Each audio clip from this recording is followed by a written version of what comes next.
আজকে নিরামিষ শনিবার, তাই জন্য রান্না করেছি মটর ডাল মূলো দিয়ে। একদম কচি কচি মূলো এনেছিল বাজার থেকে, সেই কচি কচি মূলো দিয়ে মটর ডাল করেছি। আর মটর ডাল সেদ্ধ হতে বেশি সময় লাগে, সেই জন্য আমি না একটু ভিজিয়ে রেখেছিলাম। তো দেখো সব ডালটাই গলে গেছে। আর প্রেশারে সিটি মেরেছি, বেশ আরও সুন্দর সেদ্ধ হয়ে একদম গলে গেছে। মূলোগুলো আমি গোল গোল করে কেটে দিই, কিন্তু এত সরু সরু মূলো, সেই জন্য আমি এরকম লম্বা লম্বা করে দিয়েছি আজকে।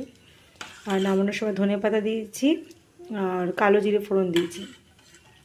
আপনারা চাইলে 5 ফোড়নও দিতে পারেন, তবে আমি কালো জিরে, কাঁচা লঙ্কা আর শুকনো লঙ্কা ফোড়ন দিয়েছিলাম একটা। তো খুব বেশি ভারী করিনি, একটু পাতলার দিকেই করেছি ডালটা। এটা কিন্তু ভাতের সাথে শীতকালে খুব ভালো লাগে, মূলো দিয়ে ধনেপাতা দিয়ে ডালটা ভীষণই ভালো লাগে শীতকালে। তো আজ শনিবারে ডালের সাথে করবো বাঁধাকপি। তো আপনারা কে কে মূলোর ডাল এইভাবে করেন বা অন্য কীভাবে করেন আমাকে কমেন্ট বক্সে লিখে জানাতে পারেন। তো আমি একটু পাতলা পাতলা করেছি। আর মটর ডালটা ভীষণ ভালো লাগে মূলোর সাথে। মসুর ডালও ভালো লাগে, কিন্তু মটর ডালটা খুব ভালো লাগে আমার মনে হয়।